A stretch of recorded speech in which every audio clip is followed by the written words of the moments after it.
Vande Bharat express में चढ़ने क्रम में लड़ेर घटनास्थल में एक व्यक्ति को मृत्यु। वंदे भारत শুনলাম যে গাড়ির পিছনে নাকি দৌড়াচ্ছিল, পড়ে গিয়ে হার্টবিট বেড়ে গেছে, তাই আমাকে যা আসার পরে আমরা শুনে তো শক। न्यू जलपाईगुड़ी यानी एनजेपी स्टेशन में वंदे भारत एक्सप्रेस में चढ़ने क्रम में लड़ेर एकजना व्यक्ति को मृत्यु भएको छ। मृतक व्यक्ति को नाम उज्जवल भौमिक बताइएको छ।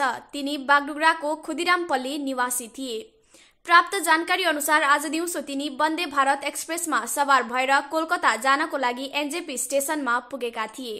स्टेशन में दौड़िएर ट्रेन चढ्ने क्रममा प्लेटफर्मको लिकमा लड्दा घटनास्थलमै तिनको मृत्यु भएको बताइएको छ। यसपछि जीआरपी र आरपीएफ कर्मीहरू घटनास्थलमा पुगेर शव उद्धार गरेपछि पोस्टमार्टमको लागि पठाइएको छ।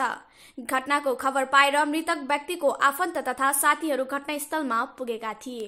আমরা ভেবেছি হয়তো কিছু একটা হয়েছে, পা ভেঙে গেছে, কিছু হয়েছে।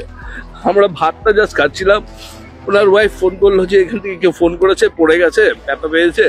আজকে বন্দে ভারত ধরে কলকাতা যাচ্ছিল।